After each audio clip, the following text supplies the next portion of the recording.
मैं शशांक अग्रवाल अपने YouTube channel में आपका स्वागत करता हूं और सभी से फिर से अनुरोध करता हूं कि जिन लोगों ने मेरा चैनल सब्सक्राइब नहीं करा वो सब्सक्राइब करें, ज़्यादा से ज़्यादा लाइक करें और शेयर करें। मैं आज का विषय ले रहा हूं, कूड़े से हमारे भाग्य का क्या जुड़ाव है। अगर हम सही तरीके से कूड़े को घर में रखते हैं तो हमारे भाग्य उन्नति इससे कैसे होगी। और बहुत ही ध्यान से ये चीज़ें सुनिएगा क्योंकि ये बहुत महत्वपूर्ण विषय है। आपका ये समझ लिए लगभग 50 से 60% वास्तु इसी कूड़े के रखरखाव से आप कंट्रोल कर सकते हैं। तो मैं आपको बताऊंगा, पहले कुछ लक्षण बताऊंगा घर में अगर इस तरीके से आप कूड़ा रख रहे हो तो उसमें क्या सुधार करना चाहिए, मैं बाद में बताऊंगा। तो पहले आप लक्षण सुनिए कि आपके रखरखाव गलत है कि सही है।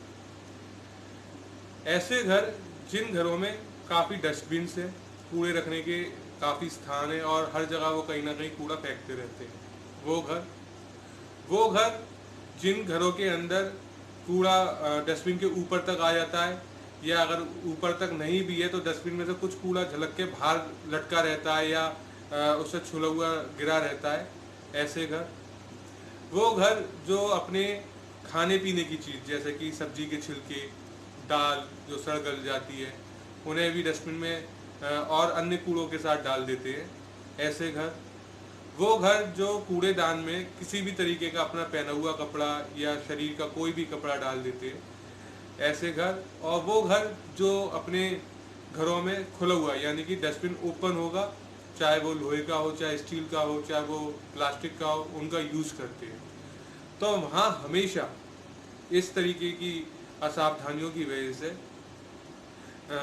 रोग की, ऋण की, दरिद्रता की, आप समझ लीजिए अकस्मात खर्चों की, कलह की और मुकदमेबाजी की समस्या किसी न किसी रूप में बनी रहेगी और बरकत बहुत मुश्किल से होती है ऐसे घरों में। इसी के साथ मैंने ये भी देखा है कि रेगुलर डॉक्टर या दवाई में पैसा जाते ही रहेगा।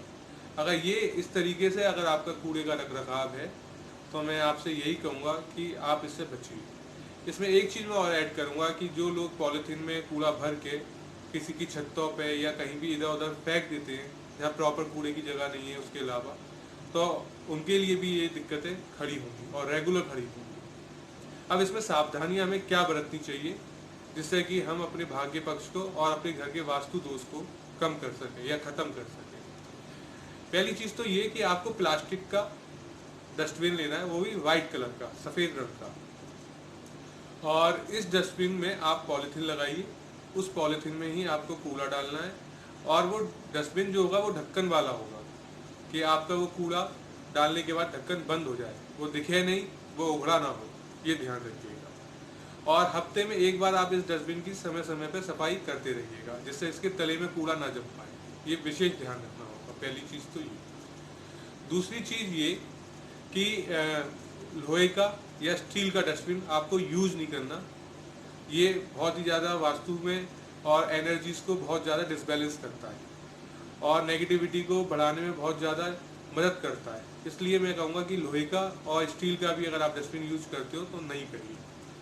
तीसरी चीज़ ये कि कूड़ेदान को आपको अपने केवल साउथ वेस्ट के कोने में या वेस्ट की वॉल पर, दीवार पर आपको रखना है। इसके अलावा पूरे घर में आपको कहीं भी नहीं रखना, वो वास्तु दोष को उत्पन्न करेगा। इसके अलावा मैं ये बताऊंगा कि खाने पीने की जो चीज़ें हैं उसके, जैसे खाने के छिलके हो गए या दालें हो गई जो सड़ गल जाती है, सब्जी हो गई, उनको आपको 5 से 6 घंटे से ज़्यादा अपने घर के अंदर नहीं रखना और उसको कहीं भी किसी भी रूप में आपको घर से बाहर निकालना है 5-6 घंटे के अंदर। वो लोग भी ध्यान रखें इसमें विशेष, जो लोग अपने कूड़ेदान में अगर कोई जानवर मर जाए जैसे कॉकरोच वगैरह या चूहा ही मर जाए और वो उसे कूड़ेदान में डाल देते हैं तो ये भी बहुत दोष पैदा करता है। आपको अगर कोई जानवर वगैरह मर गया है तो आपको उसको बाहर तुरंत ही निकालना है घर से, उसको ज़्यादा देर कूड़े में नहीं डालना और किसी के कूड़े में अपना कूड़ा भी मिक्स नहीं करना। बहुत से लोग क्या करते हैं कि एक जगह कूड़ा इकट्ठा करते हैं और फिर सब लोग अपना कूड़ा उधर ही डाल के एक साथ सुबह दे देंगे ये सोच के वो मिक्स कर देते हैं। आप अपना कूड़ा अलग डालिएगा, कभी भी किसी के कूड़े में अपना कूड़ा मिक्स नहीं करना चाहिए। अब अगर आप इन सब रोगों से, इन दिक्कतों से उलझ रहे हो और झेल रहे हो उन दिक्कतों को, तो मैं आपको एक विशेष उपाय बताता हूँ। इसे करने से आपको काफ़ी लाभ मिलेगा। कृष्ण पक्ष का कोई भी शनिवार, पर कृष्ण पक्ष होना चाहिए जब चंद्रमा आकाश में ना हो, उस शनिवार को सूर्य उदय से पहले आपको अपने घर की सफाई करनी है। उस सफाई में जो कूड़ा निकलेगा, उस कूड़े को आपको काले रंग के किसी भी वस्त्र में बांधना है, और घर में जो भी पुरुष हो वो उस कूड़े को काले रंग के वस्त्र में बांध के पीपल के पेड़ के पास जाए और उसकी पीपल के नीचे उस काले रंग के कपड़े को रख दे। जो चप्पल, जो स्लीपर्स वो पहन जाएगा, वो भी उसे वहीं छोड़नी है, वहां से नंगे पैर आना है और मुड़ के नहीं देखना। ये उपाय आप साल में 2 बार करिए, और मैं समझता हूँ कि आप इसके साथ ये कूड़े से संबंधित सावधानियां भी अगर रखोगे तो वास्तु दोष, आपकी आर्थिक स्थितियों में जो दिक्कतें आ रही है, हारी बीमारियों का जो पता नहीं लगता, अनावश्यक खर्चा आपका हमेशा बना रहता है, इन सब चीज़ों में आपके सुधार आएगा।